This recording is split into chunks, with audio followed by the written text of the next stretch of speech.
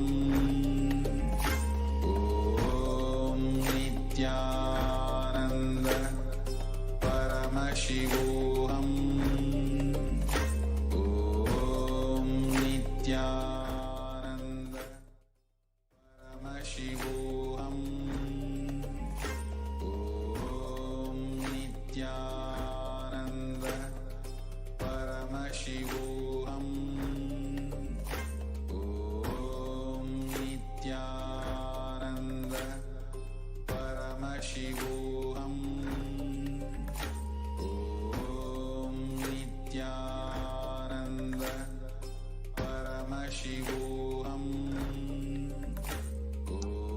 So we saw how the inception, the origins of the Adi Kailasa Sarvajñapitham, one facet of it, where the divine deities, Nithyanandeshwara, Nithyanandeshwari, the making of them right from when they were embedded, literally when the forms were embedded in the stone, and those forms revealed themselves to the world under the guidance, the Stapatis under the guidance of the Supreme Pontiff of Hinduism. And then the huge, grand, never before of its kind in the modern era, the Kodikan Radayatra, which is a crore eyes having the darshan of the deities, of the living deities. And today, the Adi Kailasa Sarvajñapitham is one of the de facto spiritual embassies of Kailasa, which has opened its doors to one and all to protect themselves, to protect oneself from the COVID-19 pandemic. Amongst the other de facto spiritual embassies are the Salem Adinam in Tamil Nadu, Tiruvannamalai Adinam in Tamil Nadu, Rajapalayam Adinam in Tamil Nadu, Puduvai Adinam in Puducherry, Pattanam Adinam in Tamil Nadu, Siragapadi Adinam in Tamil Nadu, Sripuram Adinam in Hyderabad, Madurai Adinam in Tamil Nadu, Avattipalayam Adinam in Tamil Nadu, Hosur Adinam in Tamil Nadu, Baroda Adinam in Gujarat. Multiple free COVID care centers have been opened across India as Kailasa rushes to aid India as India finds itself on the verge of the COVID-19 third wave. Various humanitarian services and spiritual services are being offered during this pandemic in Kailasa's de facto spiritual embassies across India. And to support all these from the very foundation are the cosmic revelations on the global pandemic being done through the Devi Parashakti Akashic readings and the revelations and direct guidance down to the last detail by the Supreme Pontiff of Hinduism, Nithyananda Paramashivam.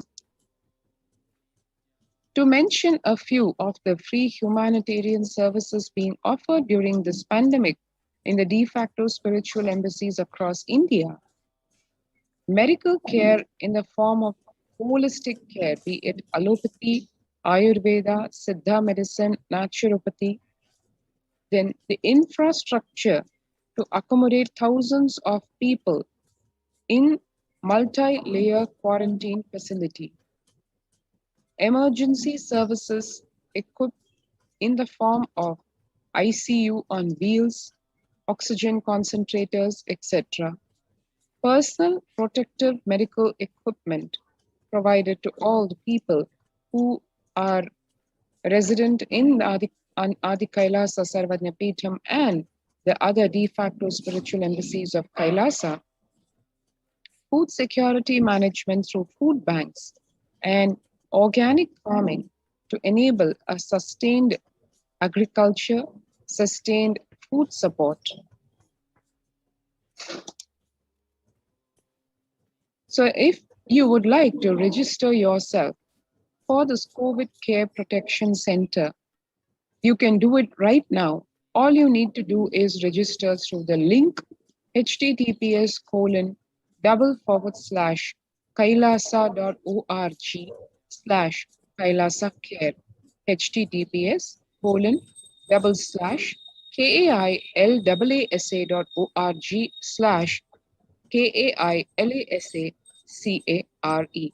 So let's take a few seconds now to register ourselves for the COVID Care Protection Center.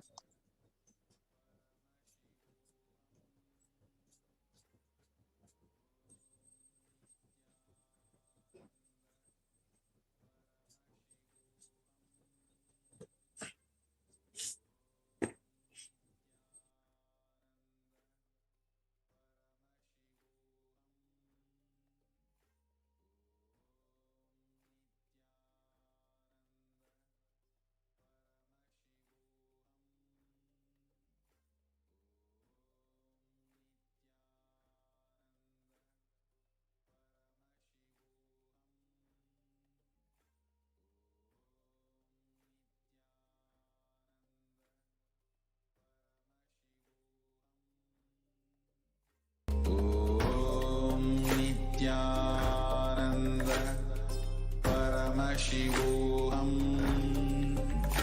Om Nithyananda Paramashivoham. Om Nithyananda Paramashivoham. Om Nithyananda Paramashivoham. Om Nithyananda Paramashivoham. Om Nithyananda Paramashivoham. Om Nithyananda Paramashivoham. Om Nithyananda Paramashivoham. So if we have registered ourselves in the link, let us now see next how Kailasa providing education services amidst this massive global emergency. Kailasa's Department of Education is providing academic as well as spiritual education services physically for all kids residing in Adi Kailasa Sarvanya Peetham and virtually for a number of kids through e-Gurukul program.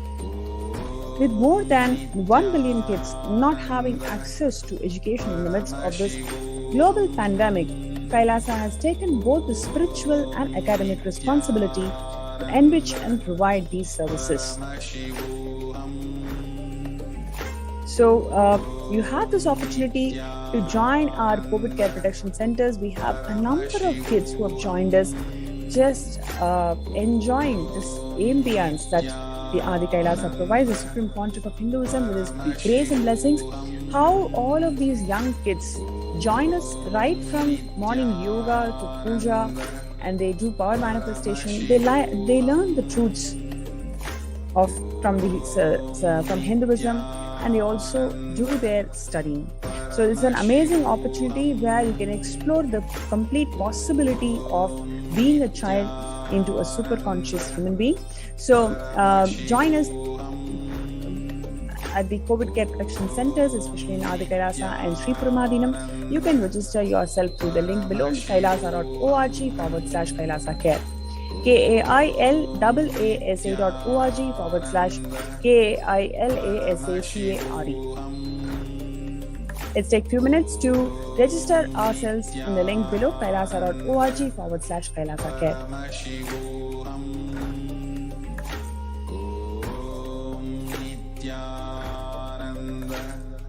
Paramashivoham. Om Nithyananda Paramashivoham. Om Nithyananda Paramashivoham. So let's take a quick look at the glimpses of Nithyananda Raj Vidya Gurukul. You can see how the kids are so beautifully living as Paramashivas, adorned with Rudrakshas, tiger skin cloth, and living as Paramashivas, performing the yoga, Shivastamba yoga, and the Pratama Vinyasa Krama. They also perform the rituals, temple rituals.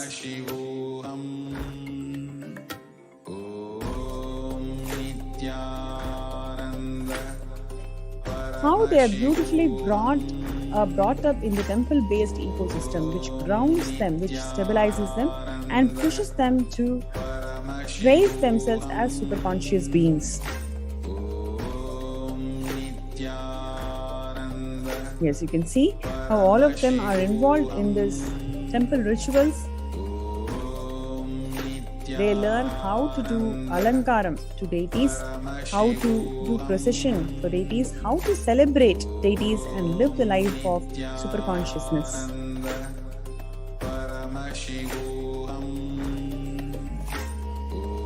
Yes, what you're seeing is a glimpses of Maheshwara Puja celebrations that happens in Adi Kailasa.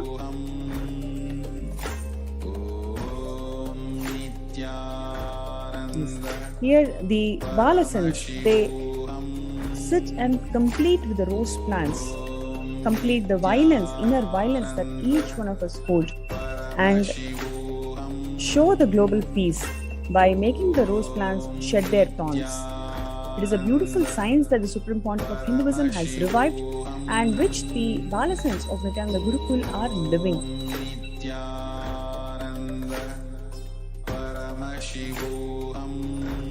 And these are the kids from the COVID care protection centers who are watching the Mahabharatam and all the other Puranic scriptures and educating themselves.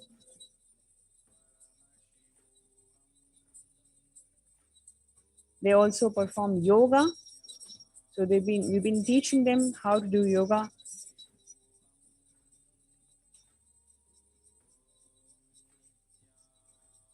Yes, glimpses of kids performing yoga.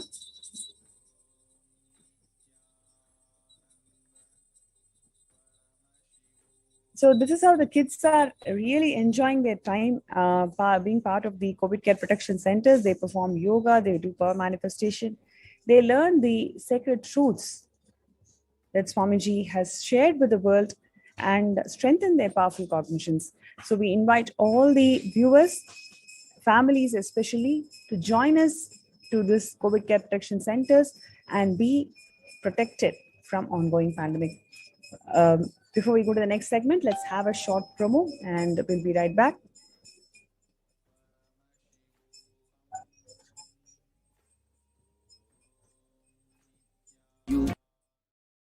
Direct spiritual support and we make sure you become wealthy.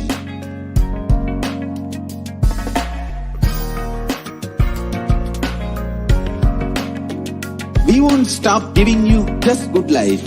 We will literally not stop till you live enlightened life. Manifesting the state of Paramashiva, space of Paramashiva, powers of Paramashiva, being of Paramashiva.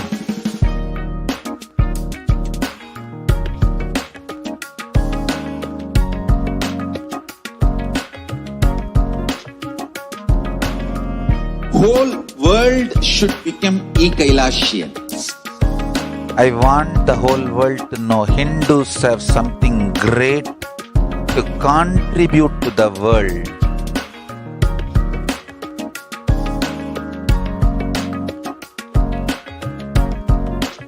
We have something great to contribute to the world.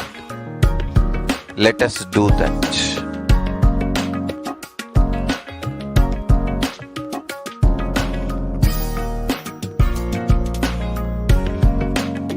Kailasa is proper customized spiritual service helping you to identify your root patterns of suffering.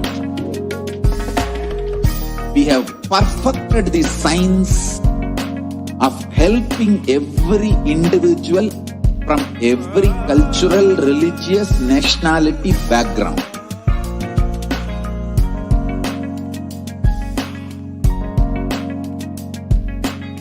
You will have lowest reactionary assumptions, highest awakened response, alive response for life continuously.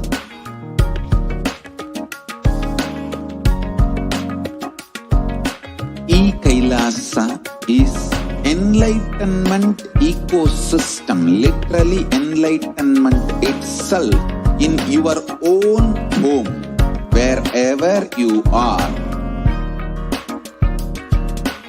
Proper customized spiritual service helping you to complete with your life negativity, withdrawal from life, self-hatred, self-denial, self-doubt, so much of tiredness, laziness. We can support you, aligning your diet, your attitude, your aptitude, your understanding about life. We can help you with everything.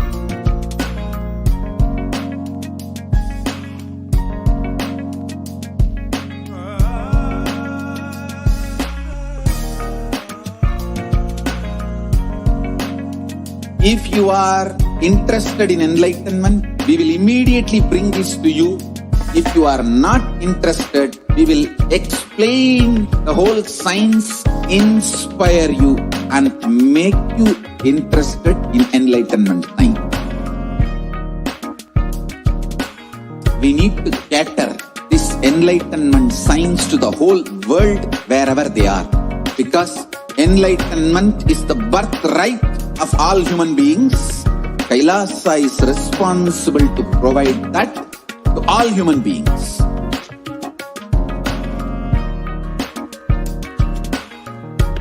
Kailasa is the totality of the knowledge I received from my gurus and practice manifested in my life, perfected by teaching millions of people from all cultures, time zones, backgrounds, genders, nationality, race, from every creed.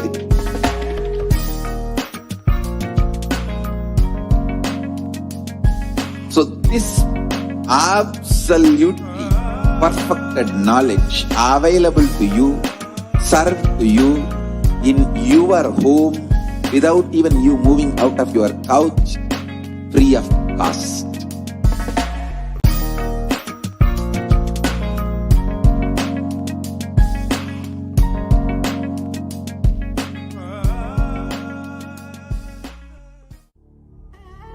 What I mean by the word Kailasa, listen intensely. Enlightenment ecosystem, literally enlightenment itself in your own home, wherever you are. If you cannot come to Kailasa, it's okay. Kailasa can come to you. Kailasa coming to you is Kailasa.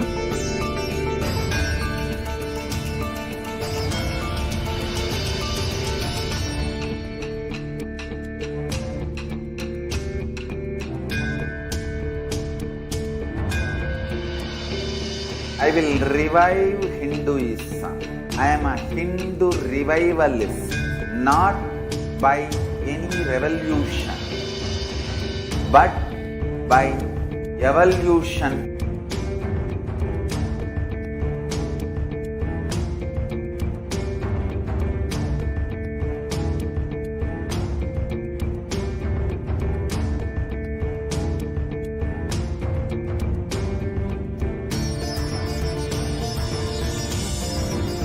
And setting model community.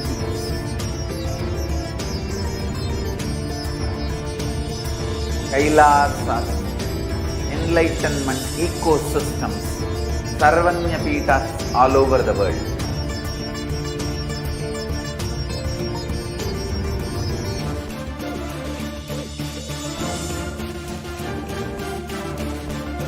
All powerful cognition, knowledge, only when you live power manifestation, and possibilities manifestation happens. It's a fundamental truth.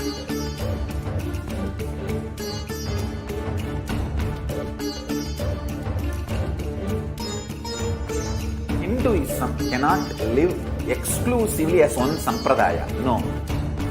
All sampradayas of Hinduism is an ecosystem.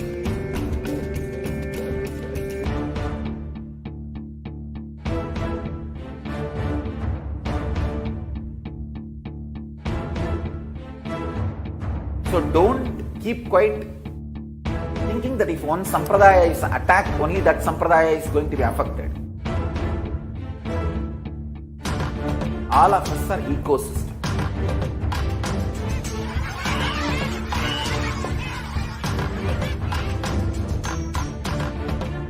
I invite all of you to get involved and enjoy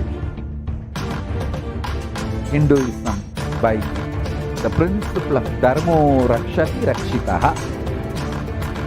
When you protect Dharma, Dharma protects you. We will make the whole planet flourish spiritually.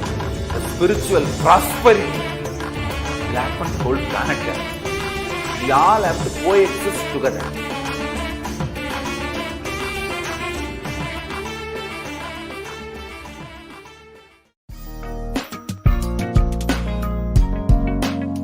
We get you health. We get you ability to build beautiful relationships in your life. We get you direct spiritual support, and we make sure you become wealthy.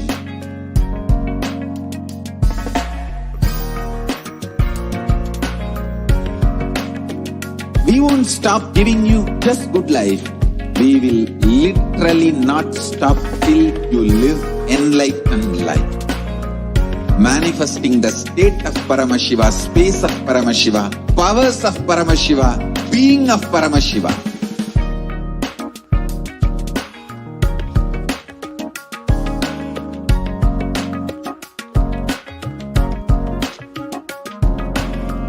Whole world should become Kailasians. I want the whole world to know Hindus have something great to contribute to the world.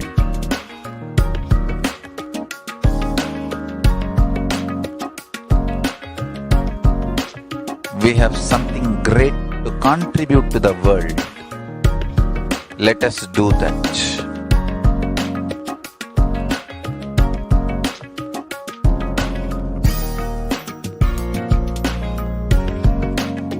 Kailasa is proper customized spiritual service helping you to identify your root patterns of suffering. We have perfected the science of helping every individual from every cultural, religious, nationality background.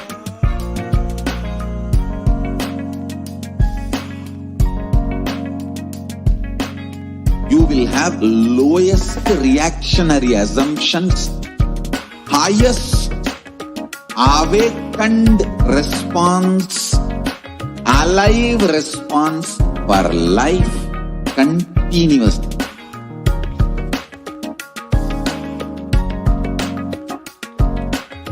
Kailasa is enlightenment ecosystem, literally enlightenment itself in your own home, wherever you are. Proper customized spiritual service helping you to complete with your life negativity, withdrawal from life, self-hatred, self-denial, self-doubt, so much of tiredness, laziness. We can support you aligning your diet, your attitude, your aptitude, your understanding about life. We can help you with everything.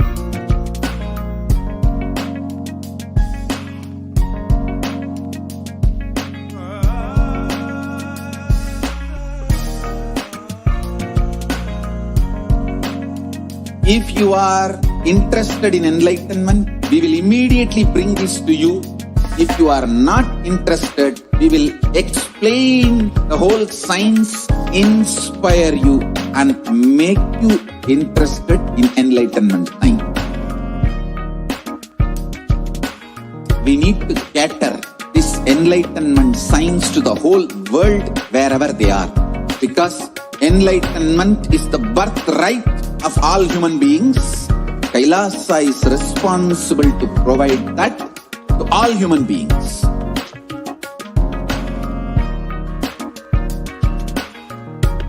Kailasa is the totality of the knowledge I received from my gurus and practice manifested in my life, perfected by teaching millions of people from all cultures, time zones, backgrounds, genders, nationality, race, from every creed.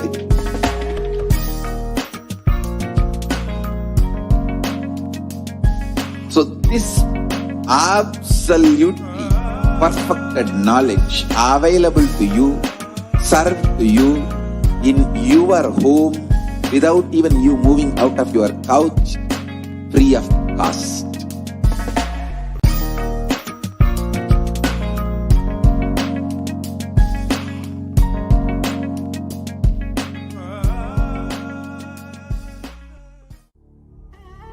What I mean by the word Kailasa, listen intensely.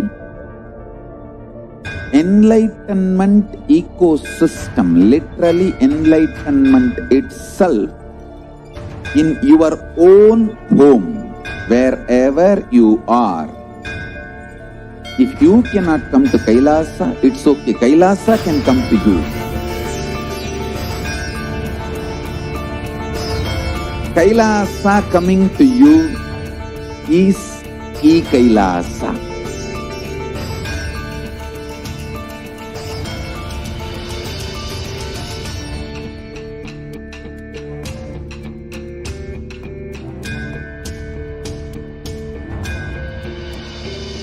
I will revive Hinduism. I am a Hindu revivalist, not by any revolution, but by evolution.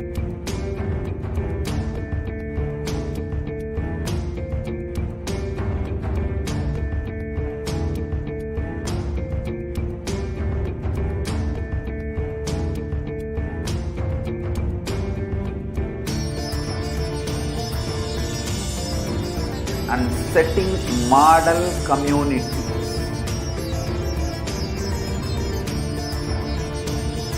Kailasas, enlightenment ecosystems, Sarvanya Pitas all over the world.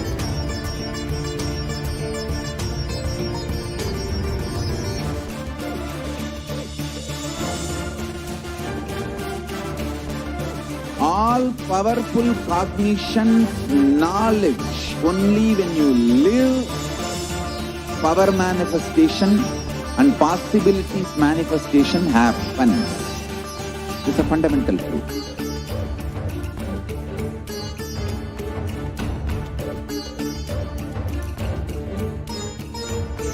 Hinduism cannot live exclusively as one sampradaya. No. All sampradayas of Hinduism is an ecosystem.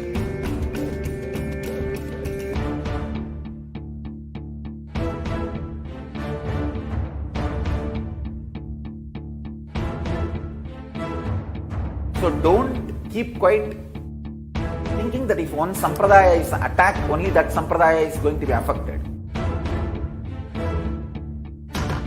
All of us are ecosystem.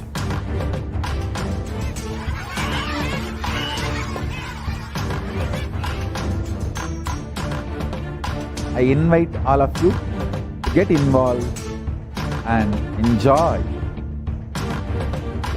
Hinduism by the principle of Dharmo Rakshati Rakshitaha.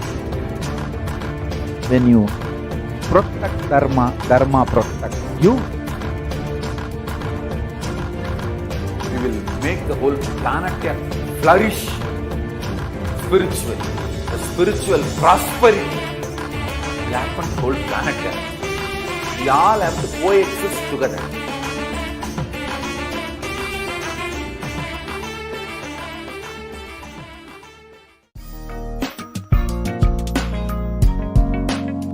We get you health. We get you ability to build beautiful relationships in your life. We get you direct spiritual support, and we make sure you become wealthy.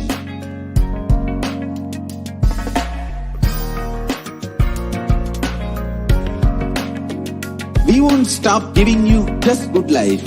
We will literally not stop till you live enlightened life. Manifesting the state of Paramashiva, space of Paramashiva, powers of Paramashiva, being of Paramashiva.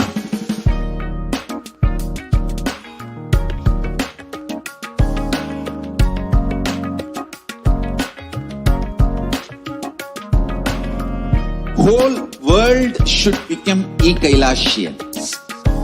I want the whole world to know Hindus have something great to contribute to the world.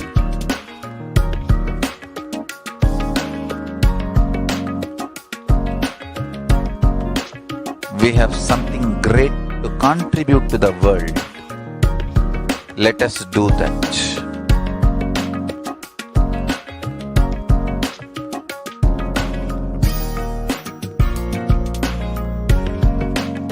Kailasa is proper customized spiritual service helping you to identify your root patterns of suffering. We have perfected the science of helping every individual from every cultural, religious, nationality background.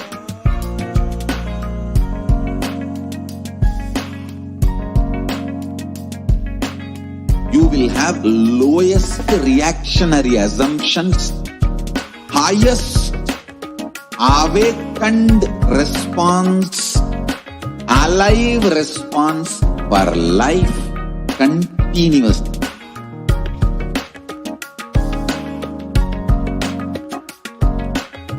Kailasa is enlightenment ecosystem, literally enlightenment itself in your own home, wherever you are. Proper customized spiritual service helping you to complete with your life negativity, withdrawal from life, self-hatred, self-denial, self-doubt, so much of tiredness, laziness. We can support you aligning your diet, your attitude, your aptitude, your understanding about life. We can help you with everything.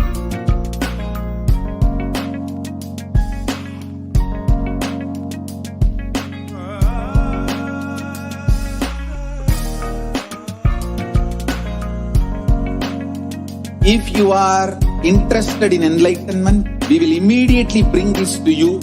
If you are not interested, we will explain the whole science, inspire you and make you interested in enlightenment science. We need to cater this enlightenment science to the whole world wherever they are, because enlightenment is the birthright of all human beings. Kailasa is responsible to provide that to all human beings.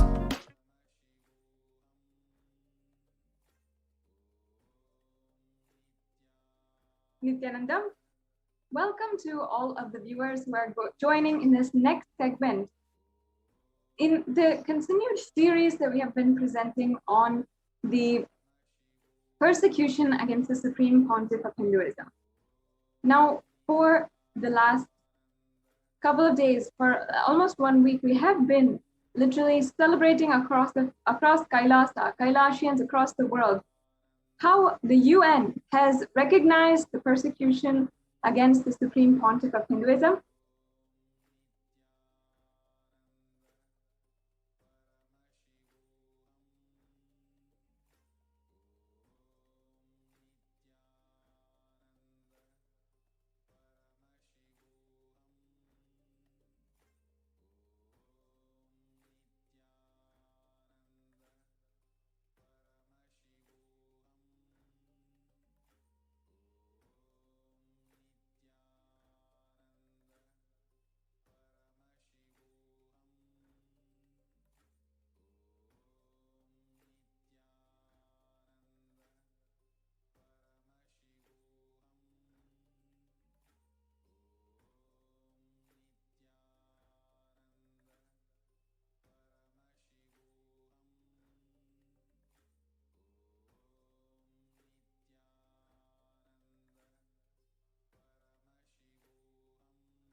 Nithyananda, welcome back. Sorry for the technical difficulties. We are now going to be continuing into the next segment of today's program. After the Devi BHAVASAMADHI Darshan and the Devi Akashik reading program, now we're continuing our series on the persecution against the Supreme Pontiff of Hinduism and the women of Kailasa.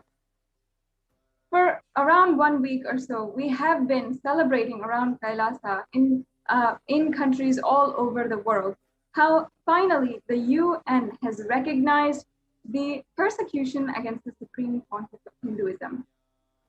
And having witnessed the Supreme Pontiff of Hinduism undergo so much of attack, incessant lawfare, brutal destruction to his adhinam and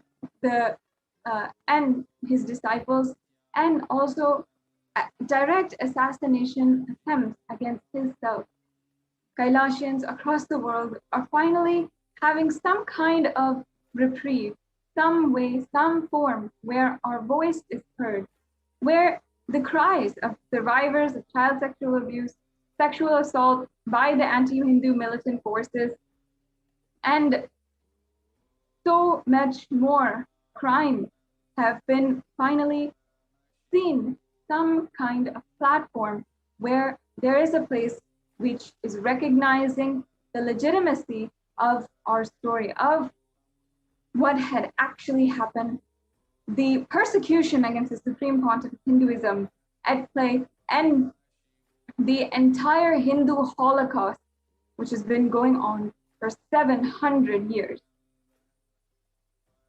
Over the last couple of days, we have been presenting to you in conjunction with the Hindu Persecution Awareness Month.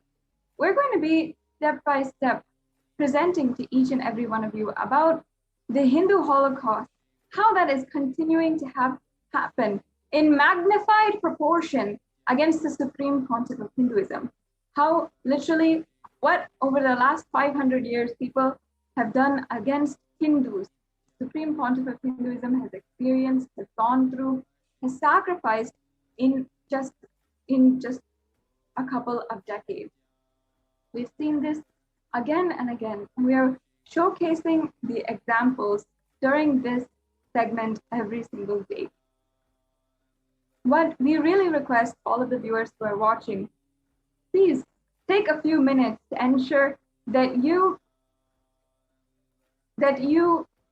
see the UN report where the Human Rights Commission of the UN has spoken and or at least has recognized the persecution of the Supreme Pontiff of Hinduism, and among a list of persecuted communities and their reports on their respective persecutions and the crimes done against them. Kailasa is listed amongst them. Officially, Human Rights Commission of the United Nations has recognized the persecution against the Supreme Pontiff of Hinduism. And now we request all of the Hindus who are joining across the world, all of the practicing Hindus, the curious Hindus, sympathizing people who want to be Hindu, every single one of you who in some way or form associate yourself with Hinduism and start identifying yourself in some way or form to Hinduism, even if it's just a concept at this time, not just sacred sentiments or religious belief that you really appreciate.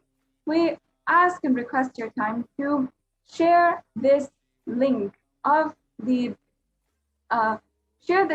where the UN has recognized Kailasa, recognized the persecution against the Supreme Pontiff of Hinduism, and share this with as many Hindus as possible, with as many people as possible, and ensure that at least on this platform that we have received, we have gotten, let's make sure that every single person knows.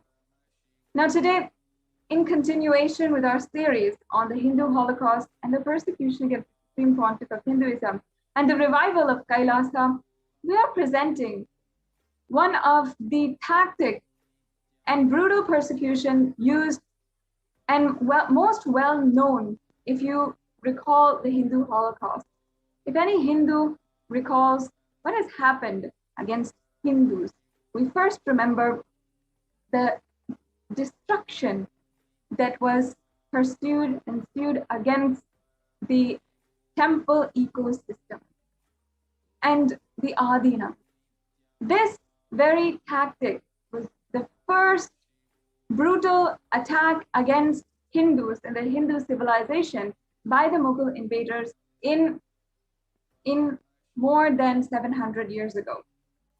And since that time, more than 100 million temples across all of the nations that were at one point Hindu have been absolutely destroyed and lost. The temples that we see today, the temples that we revere, worship, and the ecosystems surrounding those temples, such as in Madurai, in Arunachala, in Kanchipuram, in so many different places across India, and in all of the Hindu nations that were at one point Hindu, in all of these nations, just what we see today, the temples that we have are not even a